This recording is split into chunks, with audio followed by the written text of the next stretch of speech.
Play that song, Coach Rich. T for Temple, yeah! Yeah! Win number 11 for the Owls, the same number of wins they had all of last season, and it's not even February. Women's team throwing celebrations as the men's team throws towels. Coach Fisher and the Owls lose their 6th straight. And I'm Kylie O'Connor reporting live at the Liacouras Center. Later on, I'll be talking about a men's basketball player who made his journey from Belgium all the way to Philadelphia, with a couple of pit stops in between. I'm Sam Cavone, live from the studio set. Coming up, I will take a look at the men's and women's upcoming matchups and assess the positives and negatives of each team with February fast approaching.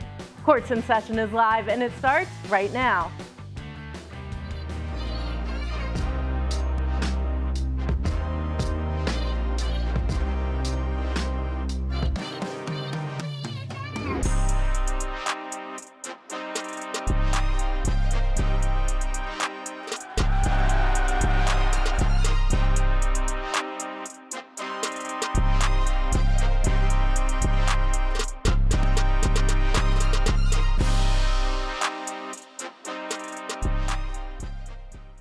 Hello everyone and welcome on into Courts in Session.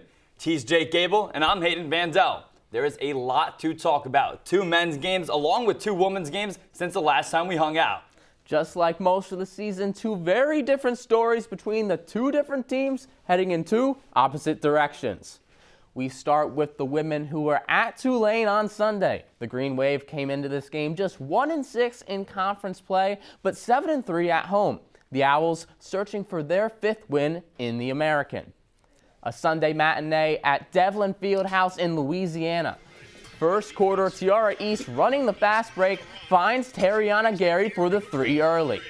Later in the quarter, Irina Peral passes inside to Kyron Whittington for the and 1. Good ball movement for the Owls in the second quarter, leading to a 3 from the East. Temple now up by 15 points. Aaliyah Nelson says, hold on, let's make it 18, and splashes it from outside. Whittington hits the first 3 for Tulane at the end of the first half.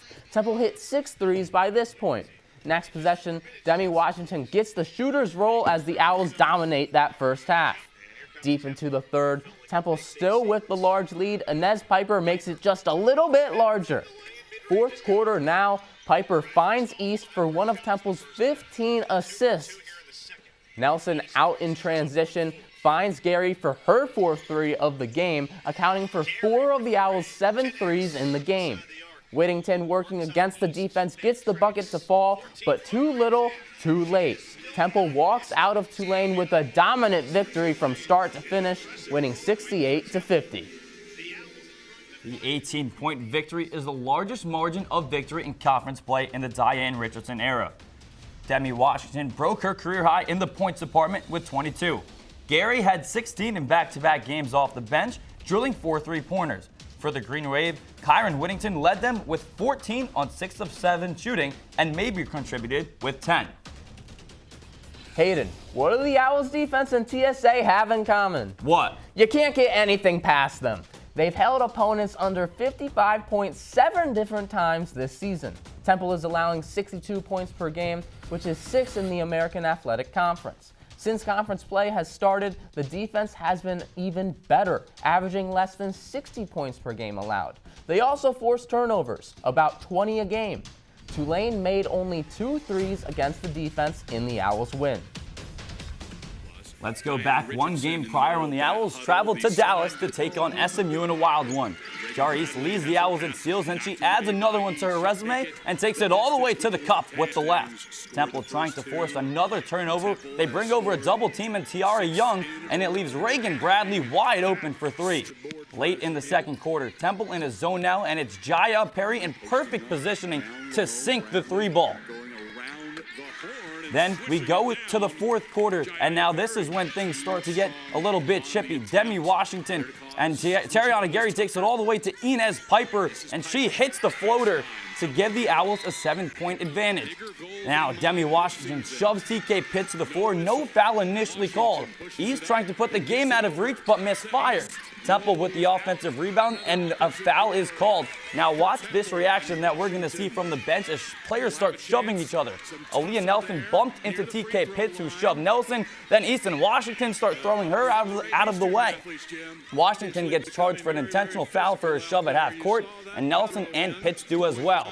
Now 2.5 seconds left to go. East for the win. She hits it. But wait just 1 second. She just got the shot off a split second before, and SMU holds on to the 68-66 win.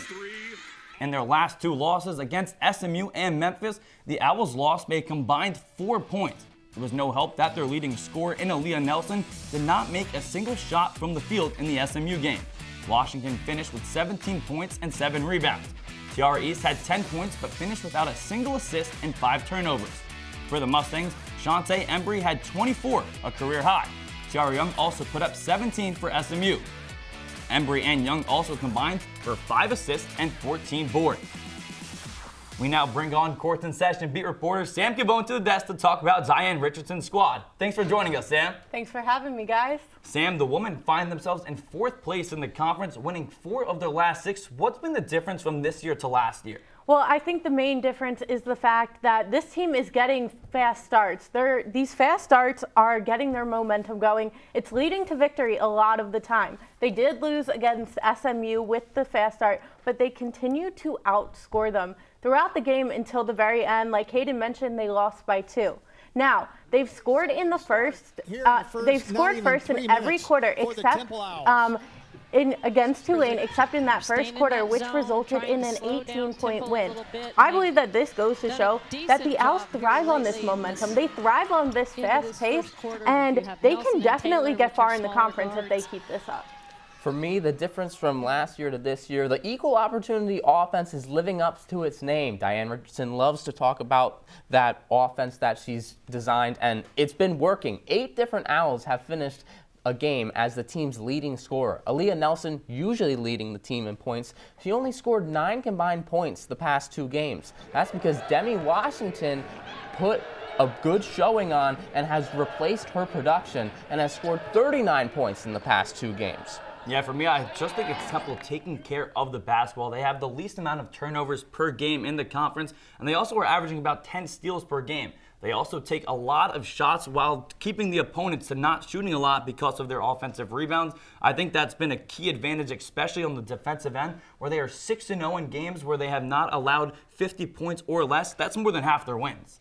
Sam, thanks for joining us, but we'll be seeing you later in the show, but it's time for us to take a break. When we come back, we'll talk about the men's squad and a missed opportunity on the road. Courts in Session is back in 90 seconds.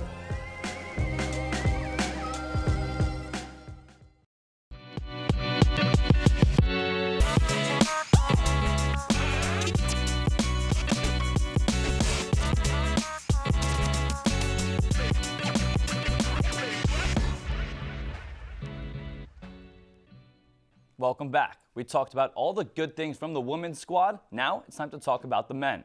The Owls hosted the Bulls on Wednesday night. The game came about 3 weeks after the Owls traveled to South Florida in a loss to the same Bulls team, 76-68.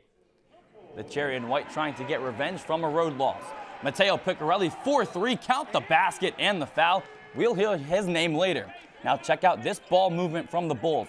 Kayshawn Pryor gets loose, and he's going to go up with 2 hands for safety.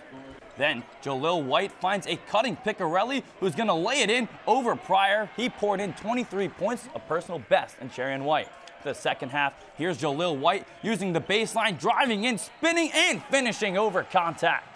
Jaden Reed luring White to sleep. He goes to the basket, but he's going to kick it out to a wide-open Selton Miguel, who drills a 3 to give the Bulls a 1-point advantage with under 5 to go. Then McGill finds Corey Walker Jr., and he throws it down to put South Florida up 3 with 90 seconds. Temple still down 3 under a minute to go. White with the ball in his hands, guarded by Pryor. He's going to go up with his left and lay it in to cut the lead back to 1. But it's Pryor who has the last laugh. With the shot clock winding down, he drills it over Sam Hoffman, and the Bulls win 75-69. Matteo Piccarelli's season-high 23 points wasn't enough for Temple in the loss. Piccarelli's explosion came out of nowhere. The previous 10 games, Piccarelli scored more than 10 points just once. Miller scored 16 points, but it took him 17 shots to get there, and he also fouled out. Pryor had his way with the Owls, a 20-10 double-double on 6 of 9 shooting. The bench for the Bulls bullied the Owls. Temple had just 3 points off the bench from Zion Stanford, while South Florida had 27 points from their bench. Another stat, with the 6'10" Steve Settle hurt, the average height for Temple's starting lineup, less than 6'4". I think it's just something that happens. It's the flow of the game. Look, we're not the tallest team in the country, so we know anyway. We got to fight for everything. I thought Ema came in and did a nice job for us. He played really hard. And I think we just know we got to be tough. We got to be physical, whether it's 5 guards or 5 bigs. But I'm emotional. Probably something I'll continue to work on. But I'm going to fight for my team every single second they're out there. Another thing Adam Fisher has to work on is halftime adjustments. This season, when the Cherry and White are up at half, they are 8-1. The one loss came against South Florida after they were up by 4 when they went into the halftime locker room. The Owls have trailed at half in 12 games this season and are winless in those games. When Fisher was an assistant last season at Penn State, they also lost the first 12 times when they were down at half, but ended up winning 3 of their last 5 in that scenario. A few days later, Sunday to be exact, the Owls fell to ECU in overtime, 70-64. The Cherry and White are 0-4 on the road in conference play for the first time in 7 seasons. Jordan Riley put up 20 points for the 3rd time this season. Shane Dezzoni poured in 12 and hauled in a career-high 9 boards. For ECU, R.J. Felton recorded his 3rd double-double of the season with 24 and 11, and Bobby Pettiford tallied 12 off the bench. The Owls have lost 6 straight. We now bring in Courts in Session beat reporter Kylie O'Connor, who is live at the Liacouras Center. While traveling is usually frowned upon in basketball, Kylie has more on an Owl who had to do a lot of traveling before he ended up here in North Philadelphia. Hey, Kylie.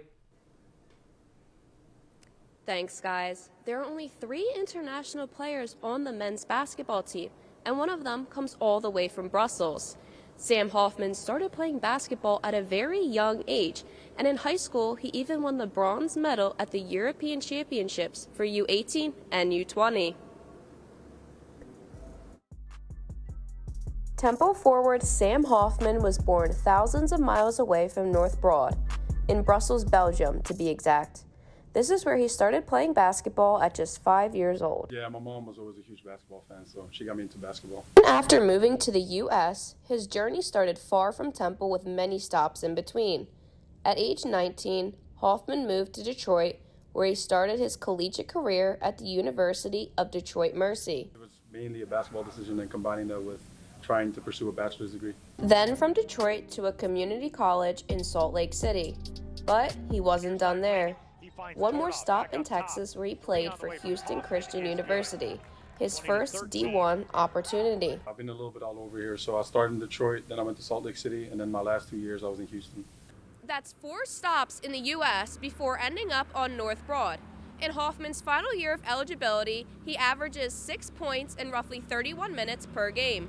There's a great history here. I've always known Temple even from being overseas, and then the connection with Coach Huger. He knows a lot of people that I know from Belgium from back in his day when he played there. So I already had immediate trust with him compared to other coaches I didn't really know. Coach Huger is Temple's top assistant coach. It's an international relationship that brought a world traveler to Temple for Hoffman's final collegiate stop. Hoffman, as a senior guard, has started in every game so far in Cherry and White. Hoffman says he is unsure if he will stay in Philadelphia after Temple, and it is likely he will go wherever basketball can take him. Reporting from the Liacouras Center, I'm Kylie O'Connor. Guys, it's back to you in the studio. Thanks, Kylie. Here in the studio, it's time for Hayden and me to break down some plays. We talked about Temple's difficulty closing out games, and here is part of the reason why. Let's break it down. Now we see ECU is in man-to-man full court press right here. Pause it right here. We see Hyseer Miller. He's going to go over here right into the baseline where there's going to be a double team. You can play it now. High steer Miller, see, way out of control. He gets it up to Riley, also way too out of control. Leads to an ECU fast break. Felton gets it to Pettiford, who lays it in with his left hand. We're going to see it one more time here. High steer Miller, he's going to go all the way to this other side of the court, get it up to Riley, who just way too out of control, turns it over. Now, pause it right here. We see Pirates have 4 guys attempt to Temple's 3, so it's just going to be an easy bucket for Pettiford. You can resume it now. Pettiford just going to lay it in, and this has been part of Temple's struggles, just beating fast press breakers. Now pause my play right here. This is a Heiser Miller shot. We're not going to pause it because you can't stop this Jordan Riley dunk. Oh my goodness, look how high he got up. We're going to try to stop it here as the Shane Dezzoni rebound gets him all the way up there. Look at that. That's a 6'4" Jordan Riley over a 6'8" and 6'11" ECU players. I mean, they need to do some calf raises because they cannot jump high enough to stop that. We're coming up on another break, but after this, we're going to go fast break with a special guest. OwlSports anchor Paddy Heckard will join the show, where Jake and I will pass in the rock when Courts in Session returns. Welcome back to Courts in Session with OwlSports Update anchor Paddy Heckard. Paddy will join Hayden and me for 3 questions. Guys, let's go on a run. Time.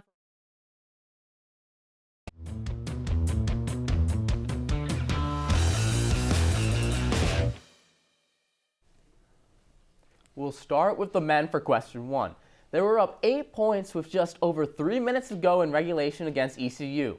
Why does Temple struggle to hold leads late in games? All right, I'm going to take this one first. This has been an ongoing issue from the beginning of the regular season. We saw it against Drexel, almost blew an 8-point lead. We saw it also against LaSalle, where that game ended up going to triple overtime. The reason that we didn't harp on it too much, though, was because they ended up winning those games. Now that we're in conference play, they're losing. They lost to USF in a close one on the road, and they blew a lead at home, and they also just blew a lead on the road to East Carolina. It has been a struggle, especially as of late, because, as we just saw, they couldn't break full court presses, and they're missing free throws at the end of games. For me, it's the shooting slumps we're seeing in close games late on. Against Rice, with 8 minutes left, Temple took its highest lead of the game, up 6. They followed that up by shooting 2 for 11 from the field and 2 for 6 for the rest of the game. 2 for 6 from the free throw line, pardon me. And against ECU, not only did they lose an 8-point lead, it took more than half of overtime for Temple to get points on the board. Shooting woes continued in OT, with Temple shooting 2 for 9 from the field and 0 for 4 from 3. All right, well, with all these shooting woes, who would you guys like to see step up from the men's side? So I'd like to see. Who wants to take it? That's fine. I'd like to see someone step up and take a bigger role in this team, and that is Zion Stanford. In the first half, he averaged 20 minutes per game and averaged 11 points and 4 rebounds per game. In the second half, he's only averaging 6 minutes per game as we've gotten into conference play. I think he should be given a chance to prove himself in these conference games, considering his performance early on this season. I like the pick, Paddy, but I'm going to go with Sam Hoffman because he has been getting those minutes. He's shot under 30% in 9 games this year, and in the last 3 games combined, he shot 4 for 18. 15 of those shots were 3-pointers. Those are obviously more difficult shots, being farther away from the basket. If you're going to be struggling like that, might as well try to get closer shots inside with a higher chance of getting them to fall. Now on to our final question. We're going to move on to the women, who have a lot more positives to talk about. Outside of Aaliyah Nelson, who do you guys think is the most important player on the team? Well, I think I'm taking this one, Paddy. I'm going to go with Demi Washington. She has been the leading scorer over the last 2 games, put out a career high her last time out. She has just been relentless, even as described by Coach Richardson, and she just seems to be getting more comfortable down in the paint, going up with the basketball. She has looked really good as of late.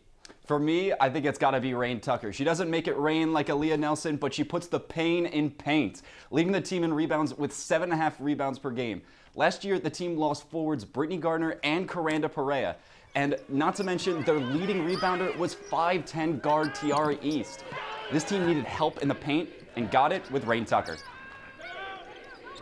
That is going to finish our fast break transition. Paddy, thanks for joining us in the studio. We look forward to seeing you right here on this desk on Thursday. Thank you for having me. Well, we're up on our last break of the day. When we come back, Sam Cavone gives us the scouting report on Temple's upcoming opponents when Courts in Session returns.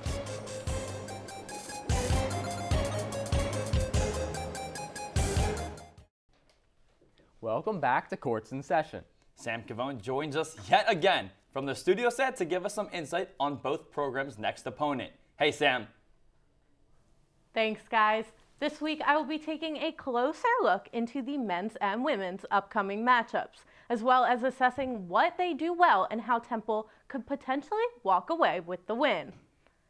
Coming up on Sunday, the men take on the Tulane Green Wave. Tulane is 12-5 overall, but only 3-5 in conference. When it comes to Tulane's offense, this team can score. The Green Wave is averaging 85 points per game, compared to Temple's 70, but are only making 36% of their shots from behind the three-point line. So that's an area where Temple can focus its defensive areas. Now the defense, on the other hand, is where Tulane struggles, giving up 79 points per game. That's second worst in the AAC. This team is generally out-rebounded as well. Perhaps the biggest issue for Temple in this one is location. The Owls are 2-5 on the road, and it's Mardi Gras night, so the crowd is likely to be on the wild side.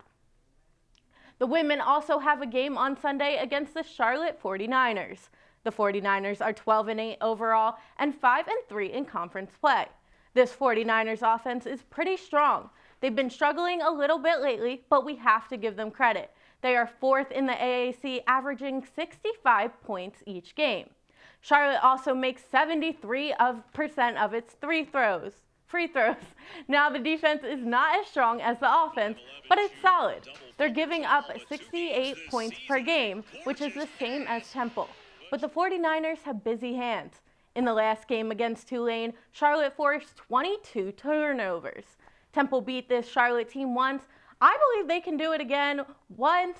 I can believe they can do it once again, except this time it may be a little tricky as this game is on the road. That's all I have for this scouting report. Hayden and Jake, back to you at the desk. Thanks, Sam. You talked about the upcoming games, but let's take a look at the schedule. The men have an entire week off until their next game. The women's team already beat Tulane, so now the men can go for the Green Wave sweep on Sunday. That tip-off is at 4 p.m. on ESPNU. The women have a game Wednesday night at home against Wichita State. That tip-off is at 7. Then, like the men, Nelson and company play on Sunday at 2 p.m. in Charlotte. The women's team has played both of these teams already this season, and they won both those matchups. So you go into it and you start looking at all these different guys. You get a long list of whose names are out there, and you start doing your research, and you start watching a lot of film and making a lot of phone calls and trying to figure out, again, who's the best fit for Temple. That's head coach Adam Fisher talking about how the transfer portal and how he's rebuilding this men's program. Paddy Heckard takes a look at this process on Thursday in our first OwlSports update show of the spring. It will be live at noon on TUTV. And hopefully Paddy doesn't cut anyone else off like he did on our show, Jake. Hey, I mean, it was a very competitive fast break session, but hey, I think I'm going to come out on top next time. Hey, we'll see. We will see for sure. He will be on this desk with Natalie Caranda. That will wrap things up for Courts in Session. Thanks for tuning in. Yeah, for our show producers, Jacob Smedley and Sam Massad, the entire Courts in Session crew, he's Hayden Bandel. I'm Jake Gable. We see you next week at noon. Peace.